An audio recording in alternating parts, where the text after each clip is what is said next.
What up, y'all? Hope you enjoyed my last video about committing to yourself. And if you can't commit to yourself, then you won't be able to commit to anything or anyone. I made that yesterday. And at the very end, I alerted you guys that I was going to be making the next one about depression. And, it's a tough subject. Everybody's different.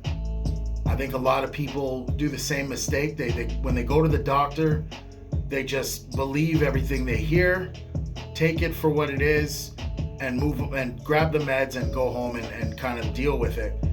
And they don't realize that they're depleting. The meds aren't helping; they're making you worse. So bottom line, for me, whenever I fell into the hole, I call it the hole.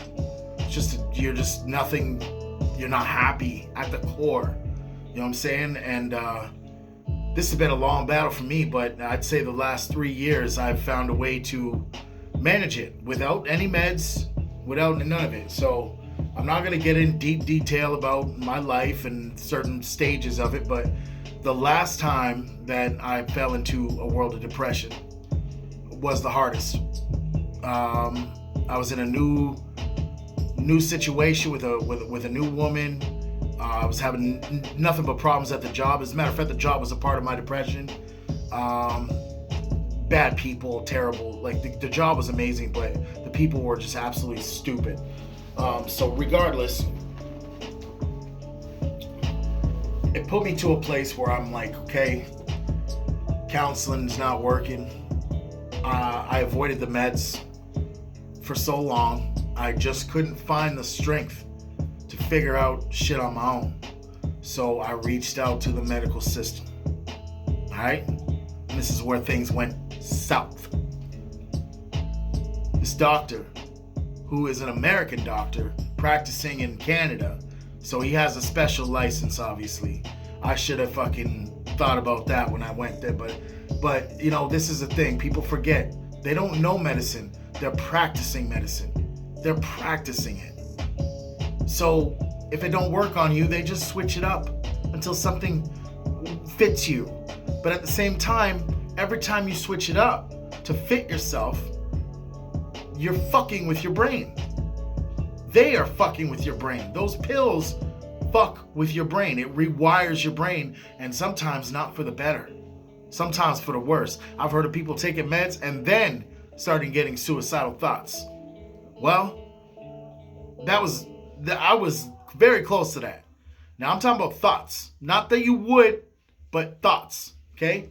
So I had that. It was terrible. So bottom line, put me on these meds called Seroquel. I don't know if you know these meds, but Seroquel is to be taken at night before bed. And there's a reason for it, and I'm going to tell you why. Everybody sometimes, have to pee in the night. So I had to go pee. I go to get up, boom, down I went. Couldn't even walk. I had to crawl to the fucking bathroom.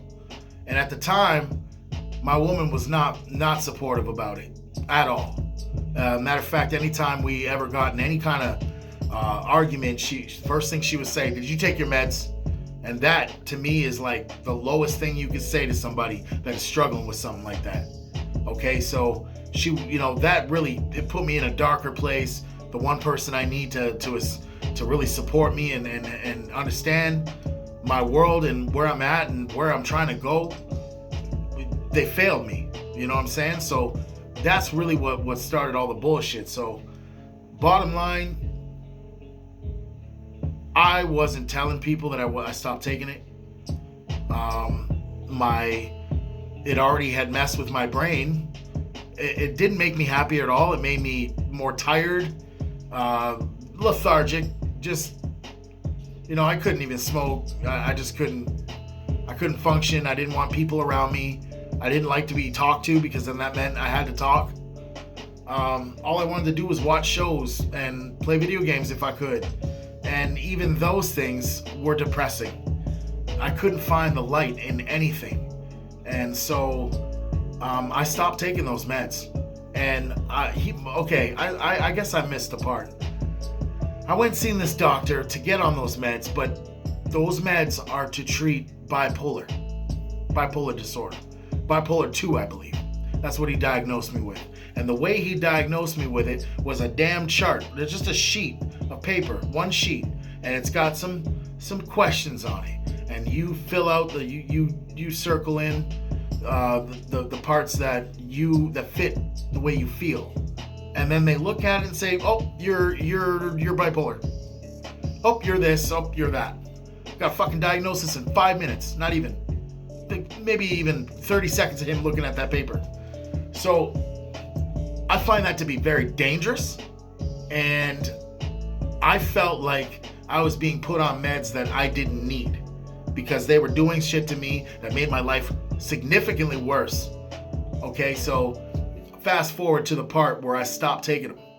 Now, I got this diagnosis hanging over me. This guy says I'm bipolar 2, gives me some meds and messed my life up even more. Okay, so I wanted answers. So I seeked out psychiatrist. Mind you, psychologists are more for emotion, the way you feel, how you handle things when they're presented to you. Psychiatrist, it does touch that, but it gets more in depth. It wants to know your past, how'd you grow up, your parents, your situation at home, everything that shapes you as a human. So that's what I needed. And my goal was to be undiagnosed. And so upon him hearing everything that I've been through, okay, long story short, he did undiagnose me. He says I'm not bipolar 2. He said to me, and this is what changed my life forever. He said to me, everybody goes through depression, even me. I am a psychiatrist with all the degrees you can think of, and even I get depressed. Even I don't have answers. It's part of being human, okay? Some get more depressed than others. Some are always more depressed than others, okay? Some can turn it on, turn it off. At the end of the day, some people have a hard time turning it off. Some need a little bit of help. But he said, one thing is certain. We are all going to go through things in life that are going to get us all depressed at some point or another. Because let's face it, we all do get depressed at some point or another. It's just like I said, some people just can't turn it off. It's always there. It won't go away for no reason. So, bottom line, this is what changed my life.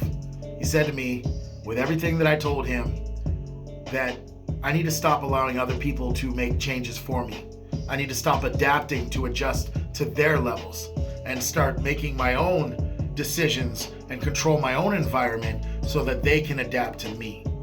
He said, once you stop allowing people to have their hands in your outcome, you won't have to worry about depression or anything anymore. He said, you're allowing too much change to happen, and you're never going to adapt or catch up if you don't stop the spinning. So think of a carousel, it just keeps going and going and going. You want to get off, but the speed's too fast. And so you're hesitating. You're going to go and then you're hesitating. That was my life. And the woman that I was with for 4 years, I had my kids with me. She didn't give a fuck about what I was going through up here, what it's going to do to my kids if she, mistreats me in front of them, and all this bullshit, right? So anyways, I know what it's like to be completely broken down from a woman while you're depressed. Okay, I know exactly what it's like. And I also know what it's like to be the idiot man that's barking at the woman being a dick. That was me too, but way back. You know what I'm saying? You live and you learn. And I think full circle what happened was everything that I dished out happened to me. And so I took that as a damn lesson. And I thank every single person that did whatever they did to me. And I thank myself in many ways for doing what I've done so that I became the person I am now. So now I have days where I wake up. I don't take these meds anymore. Okay? There's no doctors in my life in terms of fucking with my brain. I take care of my body by going, working out, getting fit, stuff like that. And I think a lot of people that are depressed they look at the gyms being closed as an excuse. It's not an excuse, okay? You got to put you first. We cannot short ourselves. So that being said, if you have a stairway in your house, if you have a chair, if you have a floor, a mat, you have the ability to work out in your home. You don't need to do everything that you see in the gym. Most of those machines, people don't even touch them. They only go to their specific things that they want to work on because everybody's got separate goals.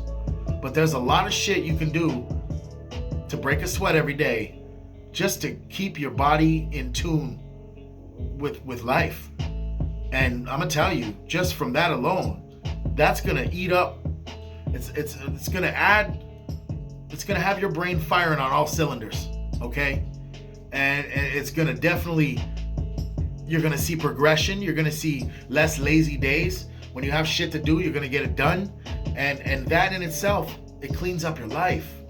So the depression kind of fucks off, and then when it comes back, as long as you're on your routine and you continue to make it a lifestyle, working out and fitness, there's no way that it's gonna get to you. You know what I mean? Plus, I think a lot of depression is it starts with a negative thought. And if it starts with a negative thought, it's only going to be followed by more negative thoughts. So that being said, if your first thought needs to be examined heavily. So when it's a negative and it comes out, you need to stop yourself, be more self-aware, and process what you just thought.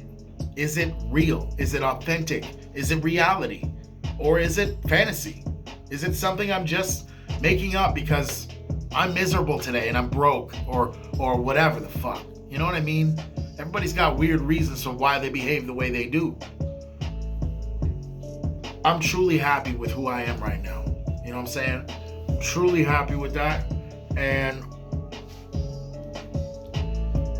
I love where I'm going. You know what I'm saying? And I love helping people. You guys don't understand. Some of you, you know, you watch my videos right to the end. And I see some of you share it. Some of you quote it. What I've said in the video, you're really actually watching. That means the world to me. That means maybe I'm helping you. Maybe I'm tapping into something. Maybe I touched something in your head that, really it fits your criteria. So I appreciate that. But, I'm big on helping people. Because when I didn't have help, I wondered, like, the world just keeps moving. No one gives a fuck, right? It's ruthless and the world does not care. So what I'm doing is I'm trying to be the one guy or person, it doesn't have to be a male, but I'm just saying, just the one person to stop and say, hey, you good? Hey, did you eat today? Hey man, you don't look so good. Here's some water. What's going on? Everything good? Everything good on the home front? Your kids good? Your family good? Just asking people that means a lot to them. But me, I walk away, my head held high, feeling amazing when I help people. That also keeps me out of depression. So fitness and actually helping someone else, because what you're doing is you're giving energy to that person. And when you see that it helps them, you get that energy back. And now you feel rejuvenated. Now you feel refreshed. You know what I'm saying? People are getting very, very lazy and ignorant. Ignorant of their own self, ignorant of the world. And another piece of advice I'd like to give people, some of you are going to argue, no, I'm legitimate, I'm legit bipolar, I'm legit this, I'm legit that. You need those meds. Okay, fine. You need those meds. Okay? Those meds, over time, just like any other fucking drug, it doesn't matter what it is, they're going to fuck your liver up. Okay? They don't know the long-term effects of these meds. They just practice medicine. That's what they do. Okay? They don't have trials for 25 years of meds being on the same meds. They have trials for 5 years.